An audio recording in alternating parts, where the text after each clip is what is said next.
want to say Happy Mother's Day to the mothers, and we certainly thank the Lord for moms, and the contribution that they have made to precious souls and the loving sacrifice that of themselves. And we thank the Lord for each one of you.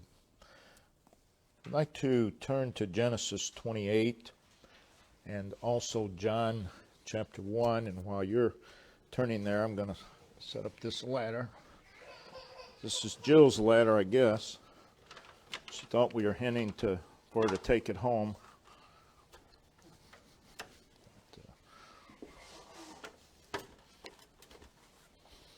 But Genesis 28 and also John chapter 1. Begin reading with verse 10. Read through verse 17 of Genesis 28. Jacob went out from Beersheba, went toward Haran. And he lighted upon a certain place and tarried there all night, because the sun was set. And he took of the stones of that place and put them for his pillows, and lay down in that place to sleep.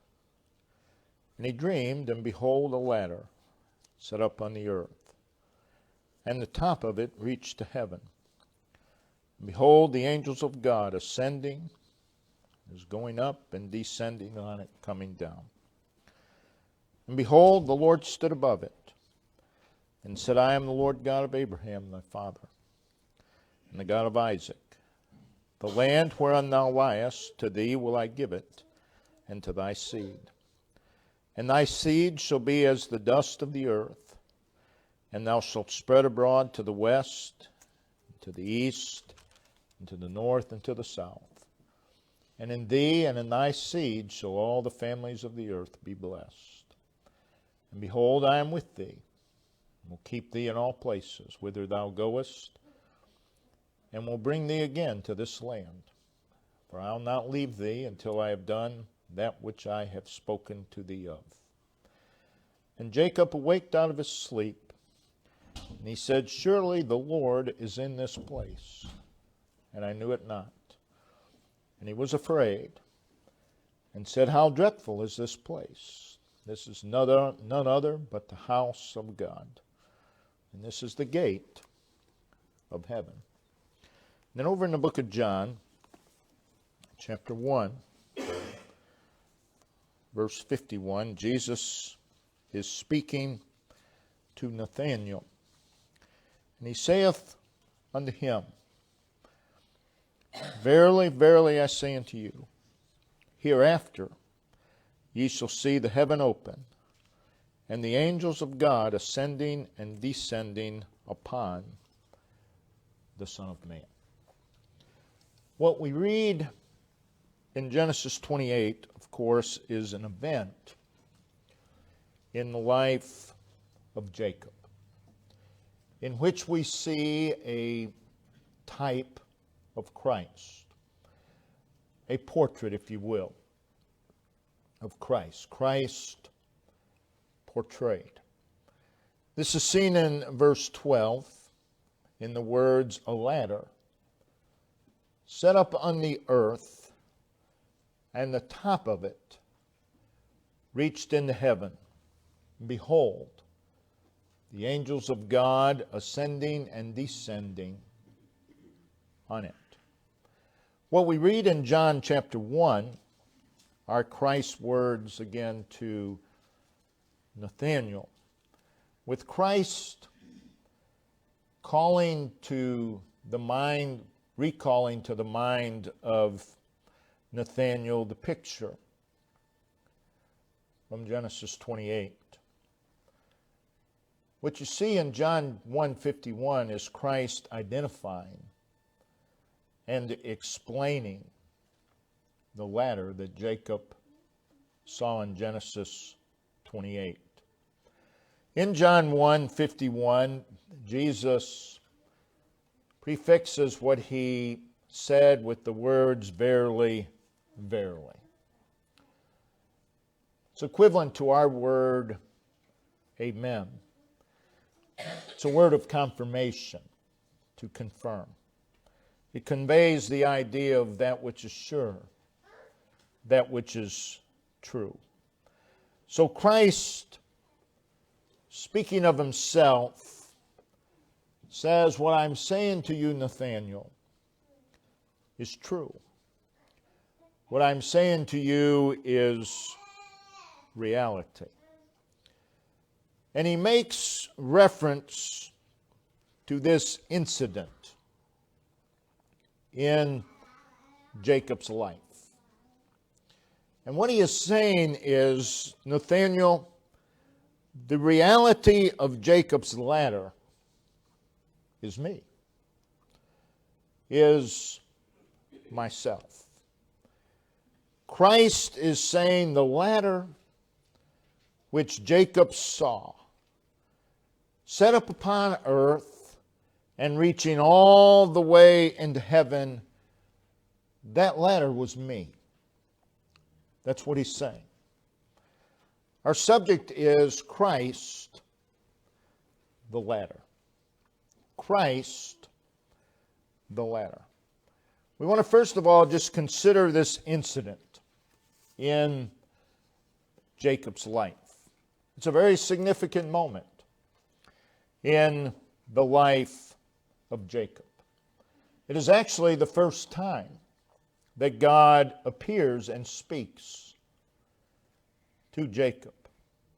So by way of background leading up to this event, you remember when Isaac and Rebekah were expecting twins, which would be Esau and Jacob. God had given the promise to Rebekah that the younger of the two would receive the birthright, the inheritance. That, of course, was not the usual custom. With the birthright came the headship of the family, a double portion of the inheritance. So when the time of birth came, Esau came forth first, which made him the rightful heir to the birthright. But God had already assured Rebekah that the younger would, in this case, would be the heir to the birthright. So eventually the time comes for Isaac to confer the blessing of the birthright upon Esau. Jacob and his mother, instead of trusting God to keep his word, they do what we do many times. They panic. And they begin to scheme and plot and plan to make sure that Jacob gets the blessing. May I say that Jacob would have received the blessing regardless. There was no need to plot. There was no need to scheme. There never is. There never is. So what they do is they make Jacob up like Esau. And Jacob pretends to be Esau. Isaac is old. He's half blind. He doesn't know. And he bestows the birthright upon Jacob. Again, he would have done that anyway. But imagine all the turmoil that family would have avoided if they just let God do it his way, instead of all the planning and all the scheming. So when Esau finds out We read in Genesis 27, verse 41, and Esau hated Jacob. Esau hated Jacob. And as you read on, he intends to kill Jacob. But out of respect for his father, he would not do so until Isaac dies. Rebekah, she hears of Esau's intent in Genesis 27:43, and she instructs Jacob. Again, she's plotting and scheming. She instructs Jacob to flee to her brother's house in Haran, which is about 500 miles away. Esau had married two local foreign women. So in order to facilitate Jacob going to Haran, Rebekah, in her plotting and scheming, tells her husband Isaac, there in Genesis 27:46, and I paraphrase, if Jacob marries as his brother a foreign woman, my life will be worthless. She's saying, I will not be able to handle another one of my sons marrying a foreign woman. It'll be more than I can take. What she was doing was planting the seed for Isaac to send Jacob to Haran. And as a result, Isaac would instruct his son Jacob, Genesis 28:1 and 2, to go. Notice, and Isaac called Jacob and blessed him and charged him and said unto him, Thou shalt not take a wife of the daughters of Canaan. And he instructs them to go and find a wife. In considering this dream that Jacob had, I want to consider two things: the setting and then the dream itself. Coming to verse 10, Jacob leaves Beersheba and he heads to Haran. Again, a journey of about 500 miles. Would have been a very dangerous journey. Would take him through foreign territory. To get there, he would have to travel north, and then he would go east across the Jordan River, and then he would head north again toward Damascus, and then he would go east again to Tadmor, then north again for the final leg of the journey, where he would cross the Euphrates River and arrive in Haran, not far from the border of modern-day Turkey today. So there is Jacob. He's lied to his old and blind father. He has blatantly deceived and used his father in order to cheat his brother. He has taken advantage of his father's frailty for his own gain, even kissing him in his deception. He has stolen his brother's blessing. And there is Esau. He is bent on killing his brother Jacob. Because of all the planning and plotting and scheming, family ties have been severed. Oh, had they just waited upon God. God would have given Jacob the birthright, minus all these troubles. But the family has been severed. So what we read in verse 10, and Jacob went out from Beersheba and went toward Haran.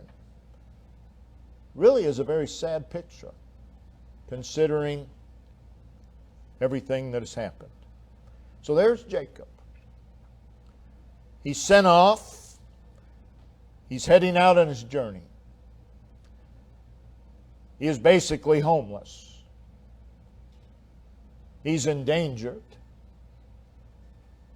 He's fleeing for his life. Jacob, the son of Isaac, the grandson of Abraham. And he's heading out,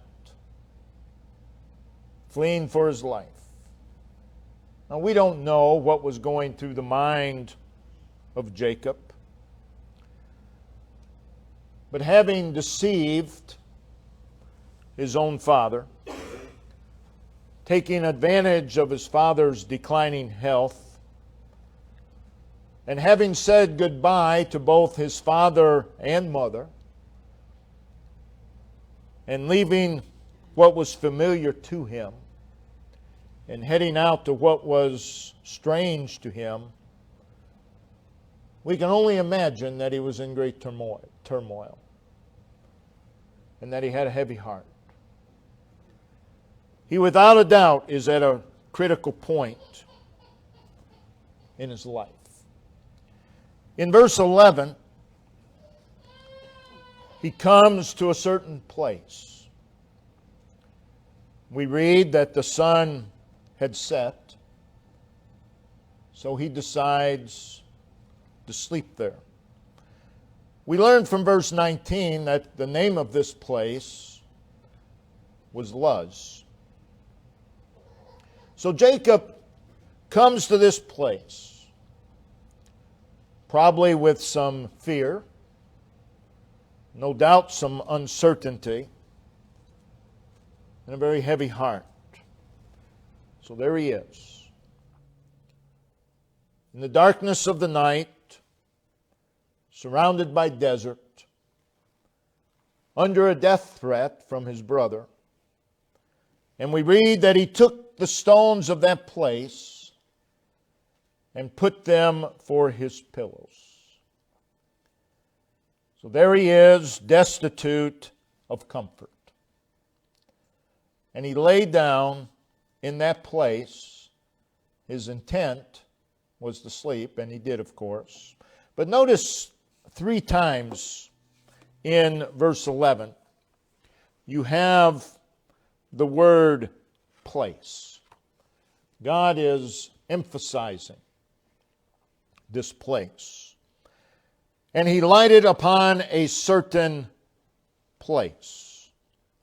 And he took of the stones of that place and put them for his pillows and lay down in that place to sleep.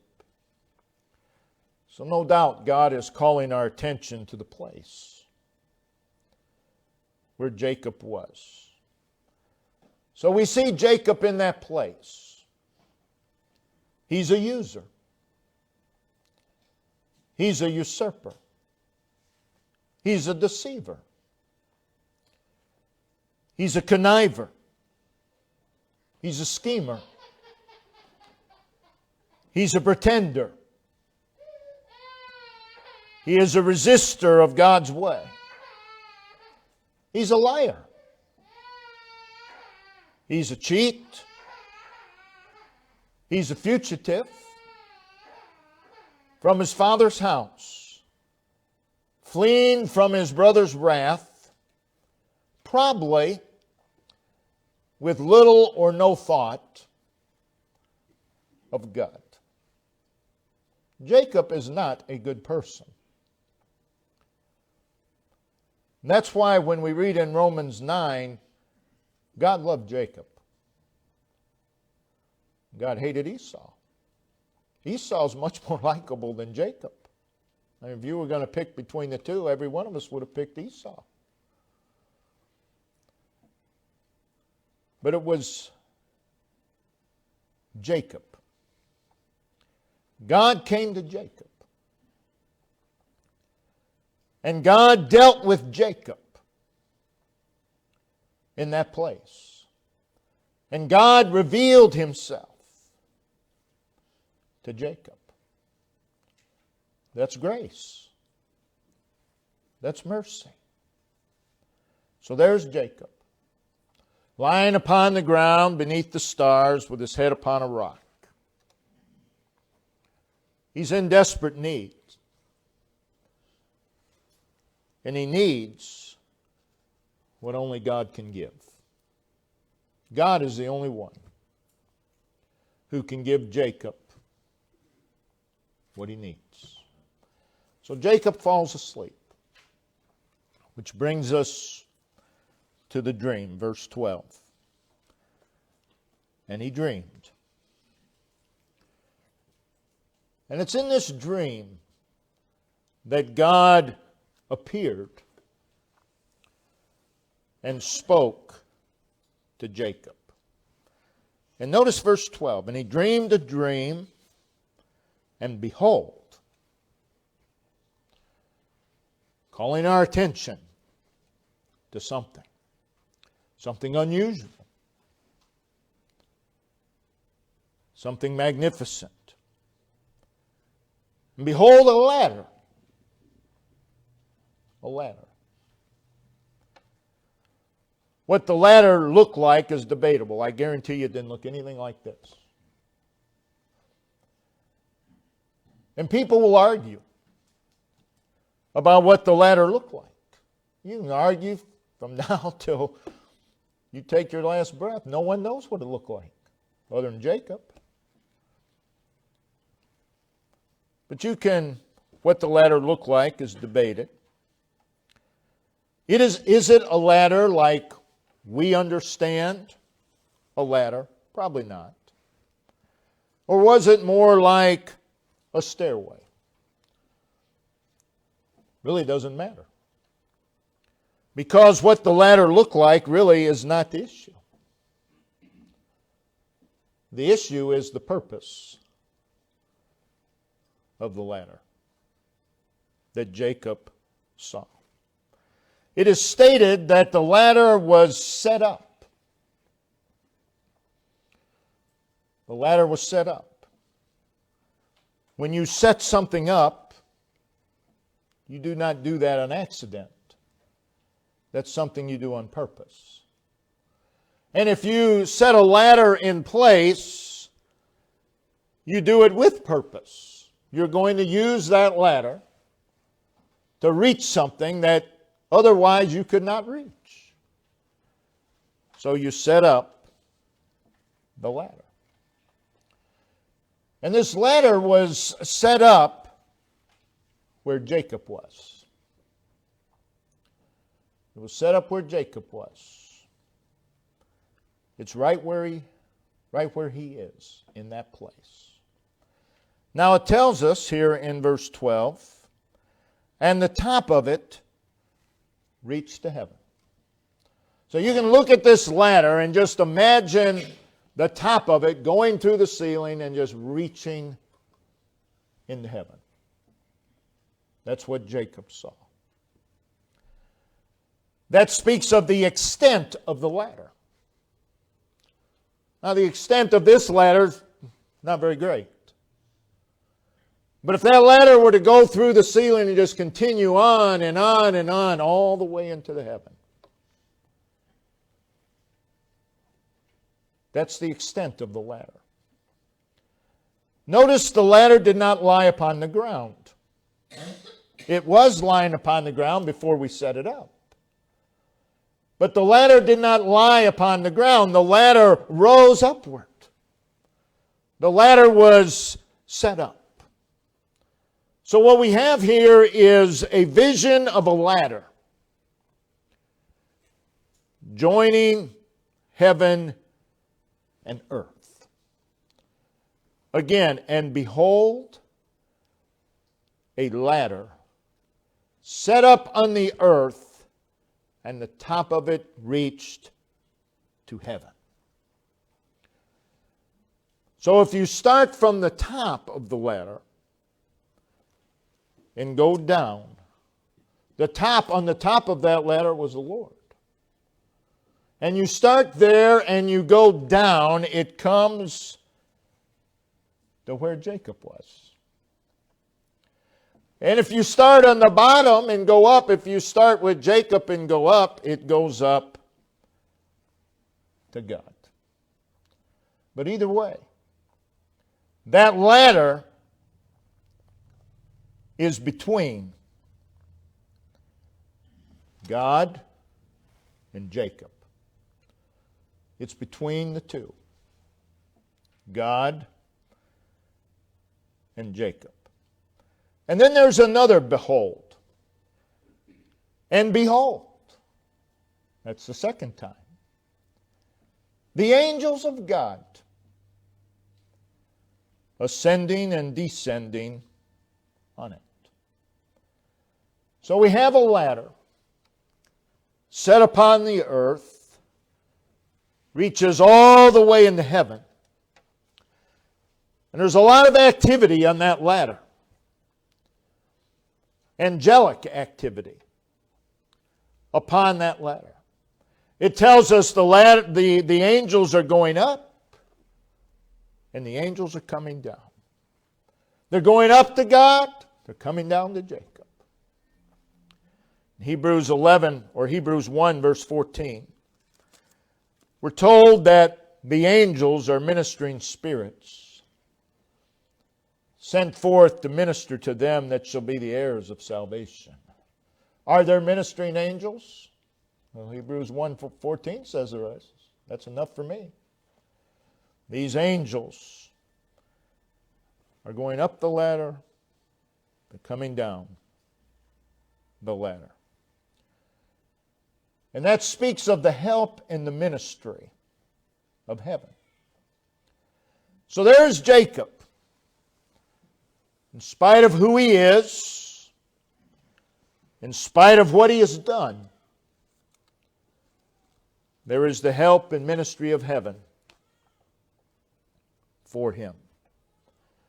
Again, the angels of God ascending and descending on it. All the interaction between heaven and earth was by way of that ladder. Everything happening between heaven and earth is by way of that ladder. A ladder set up on the earth, right where Jacob was. Jacob did not set up the ladder. God did. You can make your own ladder, but it won't get you to God. Jacob sees the ladder. And he sees it as a two-way bridge between earth and heaven, between himself and God. So there's this ladder in Jacob's dream, set up upon the earth. The top of it reached to heaven. It serves as a link.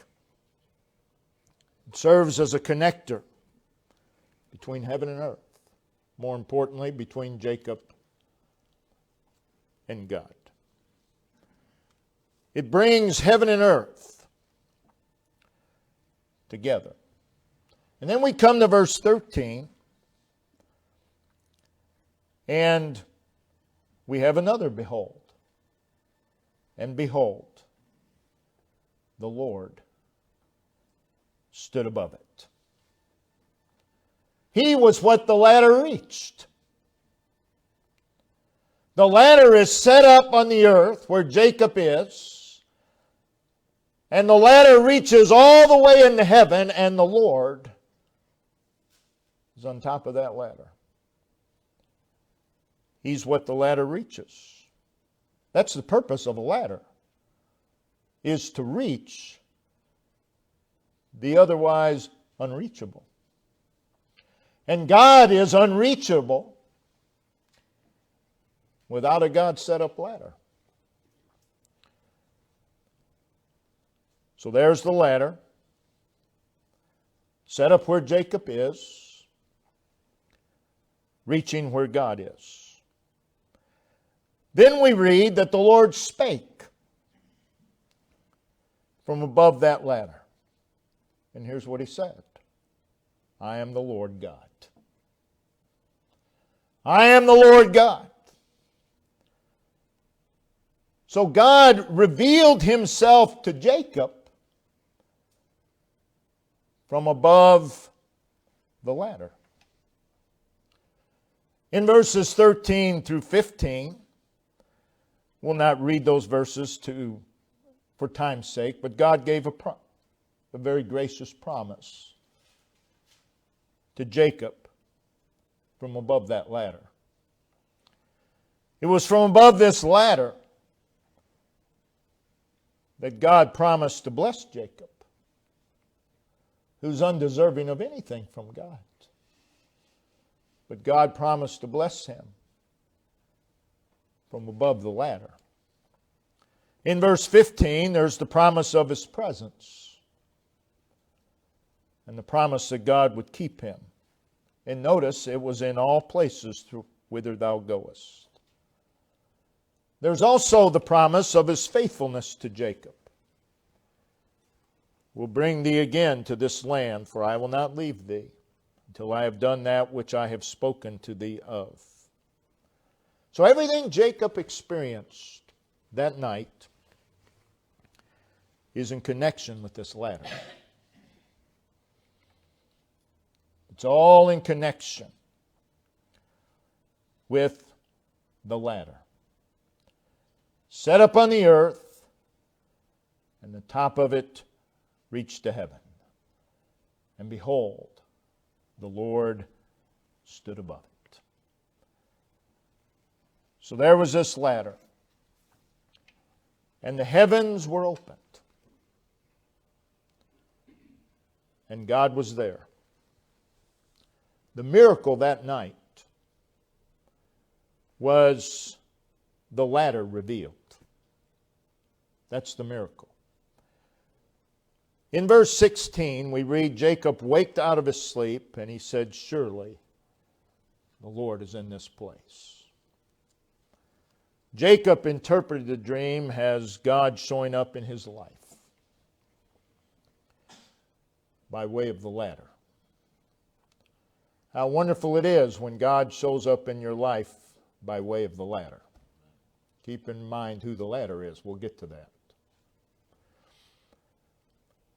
Jacob saw by way of the ladder God ministering to him and revealing himself to him. And it shook Jacob, caused him to tremble, caused great fear. And he called the place the house of God, the dwelling of God. And the gate, a gate is the entrance of heaven. And then he took measures in verses 18 and 19 to never forget what happened that night by way of the ladder. He built an altar. Christ is the fulfillment of the ladder. And that brings us to Christ's words to Nathanael, there in John 1:51. Jesus said to Nathanael, hereafter, that is, if you follow me, ye shall see heaven open, and the angels of God ascending and descending, I believe referring back to Jacob's dream, upon the Son of Man. In Jacob's dream, the angels were ascending and descending upon a ladder. That ladder is Christ. Ye shall see them ascending and descending upon the Son of Man. Jesus is saying, Nathanael, I am that ladder which Jacob saw.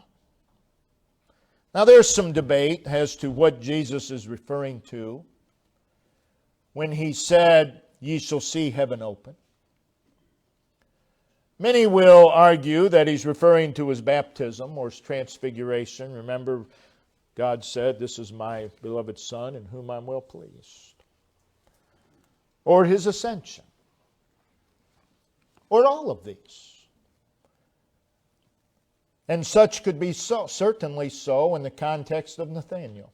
No doubt about it. In the context of Nathanael, that would be so. The baptism, the transfiguration, the ascension. But the Bible has a larger context, including you and I. And we know, including you and I, it's not referring to his baptism, his transfiguration, or his ascension, because we didn't see any of them. I believe what Jesus is saying to you and I is, you follow me. You follow me. And heaven is made accessible through me. And you follow me. And you'll see God's presence. And you'll see God's blessing. And you'll see God's love and His comfort and His hope. But it's through me. It's by way of me. That's still true today. So the truth presented here is that on account of Christ, there is access to God. There is access to the blessings of heaven. That on account of Jesus Christ, the blessings of heaven are open to us. Jesus is the connection between heaven and earth. Someone asks, well, how do I reach God? Well, you need a ladder. Well, I'll build a ladder. You can't build such a ladder. God has already set the ladder. And the ladder is Jesus Christ. And He's the only way to reach God. Someone says, well, I'll be baptized. I'll reach God that way. No, that's a ladder of your own making. It doesn't reach God. You can be baptized every day. It's not going to reach God. There is a ladder set up. It comes down to where we are and goes to where God is. And that ladder is Jesus Christ. He is the mediator, the one and only mediator between God and man. We hear Jesus say in John 14:6, I am the way. To what extent is He the way? Well, He explains, no man cometh unto the Father but by me. I'm the way. No man can reach God except by me. In other words, He's the only way. He's the only way. The ladder in Jacob's dream was set up on the earth where Jacob was. And the top of it reached to heaven. And all the difference between heaven and earth. The difference between Jacob and God. But that ladder spans that difference. And all the distance between earth and heaven. Between Jacob and God. But that ladder spans the distance. That ladder brings Jacob and God together. Jesus is the ladder. He's the connector between us and God. He's what makes nearness to God possible. If you were to change the light bulbs out there in the parking lot on those poles, you need a ladder. You could jump up all day long. You're never going to reach it. You need a ladder. You need a ladder long enough to get to what you want to reach. Again, it makes the unreachable reachable. God is unreachable outside of Jesus Christ. But Jesus Christ is that ladder whereby the sinner is brought near to God.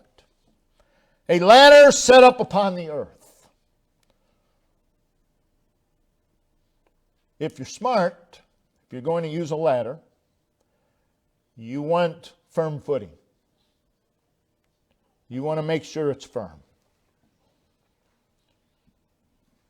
No ladder has ever had more firm footing than the ladder that we're speaking of. Because you see, you need a ladder that you can depend upon. Jesus is that ladder. You need a ladder that's not a hazard. Jesus isn't a hazard. You need a ladder that's not dangerous to you. You need a ladder that's safe. Jesus is that ladder. It was let down by God to where Jacob was. Why? Because God loved Jacob. Well, why would God love Jacob? He's gracious. He's merciful. And God cared for Jacob. So this ladder comes down to where Jacob is. It's there in spite of Jacob, but it's there for the benefit of Jacob. A ladder set up on the earth, and the top of it reached to heaven. Set up upon the earth. And whether it be Africa, Antarctica, Asia, Australia, Europe, North, or South America, there's this ladder set up on the earth, and the top of it reaches heaven. And Jesus is that ladder. And whether it be morning, noon, or night, whether it be in the middle of a city, or whether it be out in the country, there is a ladder set up upon the earth. And the top of it reaches into the very presence of the God of heaven, and Jesus is that ladder.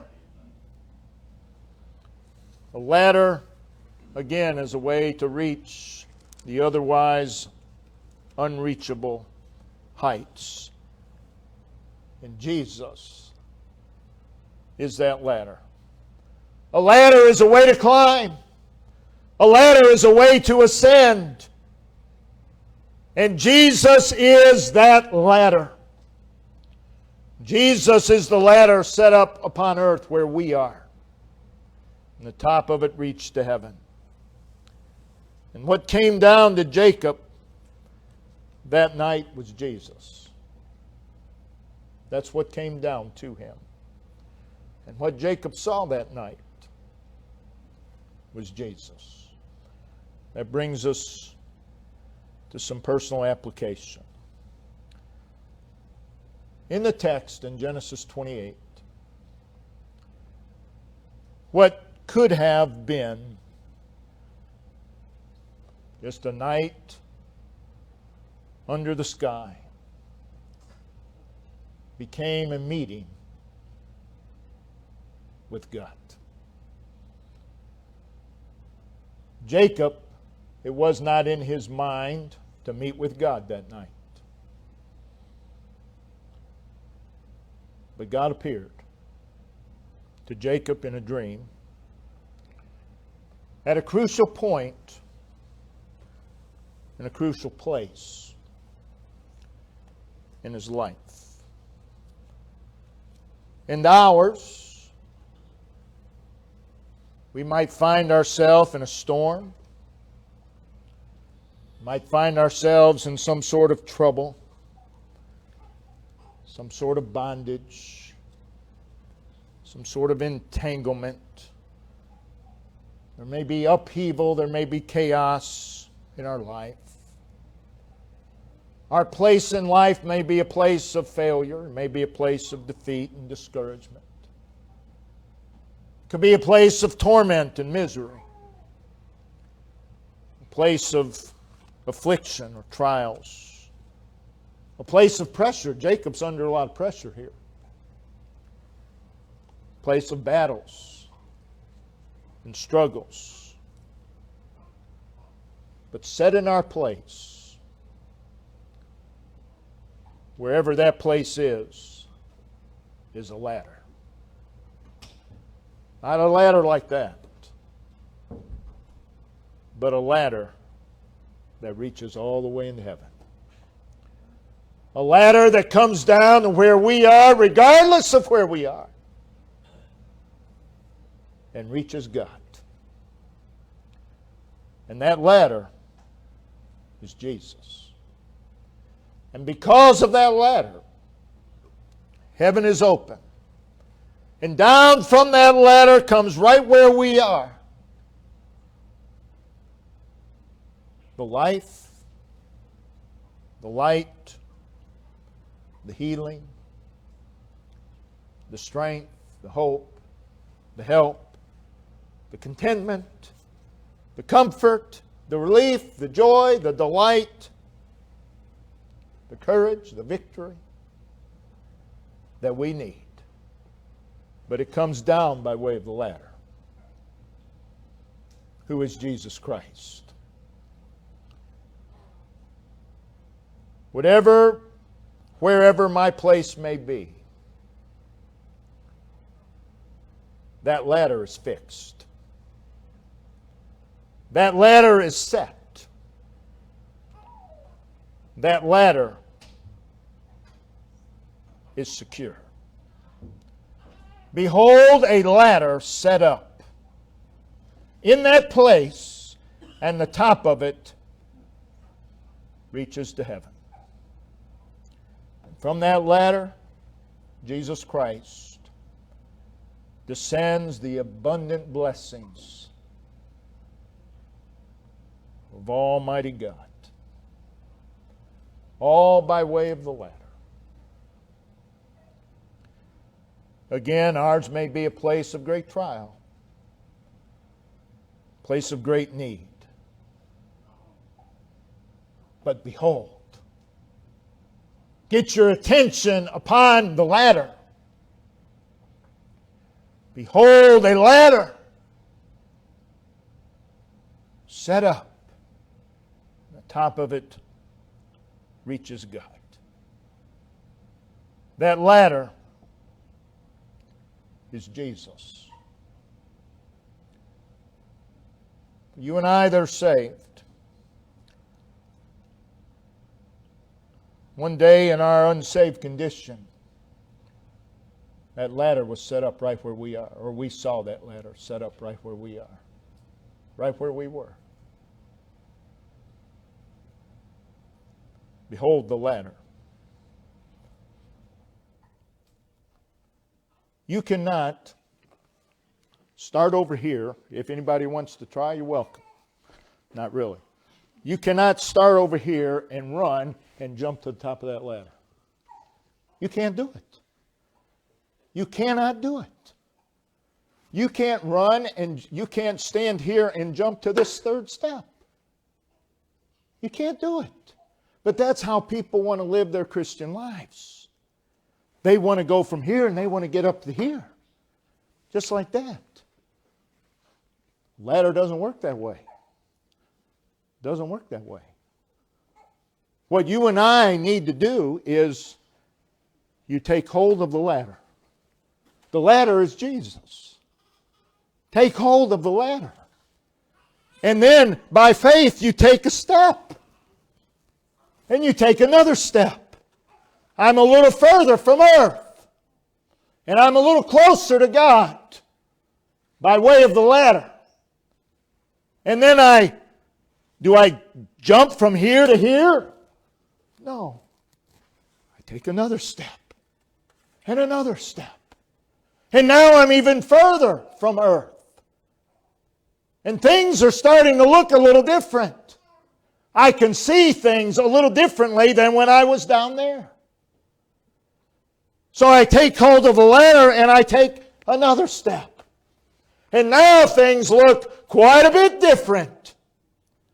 And I'm further from earth. And I'm getting closer and closer to God. And you could take another, I'm not going to because I'll bump my head. But you could take another step and you just keep going and going and going. That is the Christian life. You take a step at a time by way of the ladder. It's not a step at a time horizontally.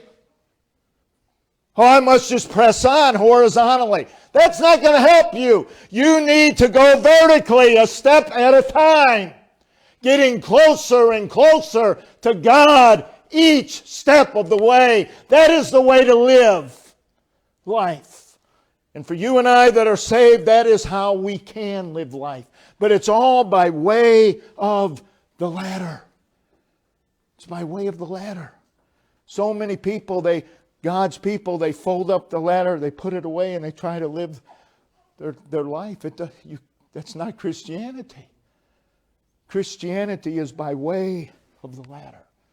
Amen. And if you're here and unsaved, there is a ladder that reaches God. One ladder. Jesus Christ is that ladder. And God grants you the faith to take hold of that ladder and trust that ladder. Trust it. I'm not going to climb this ladder if it's tilted like this. I don't trust it. I'm going to make sure the ladder is firm. Unsaved person, you can trust Jesus Christ. He's not going to hurt you. Your life is not going to be unsafe. Your life is going to be safe as you ascend that ladder. And wherever we are in the ladder, some are here, some are here, some are here, some are here, some are here. But no matter where we are in the ladder, we need to take the next step by way of the ladder and get closer and closer to God. Brother Ben, if you'd come and lead us in a verse of song, and we'll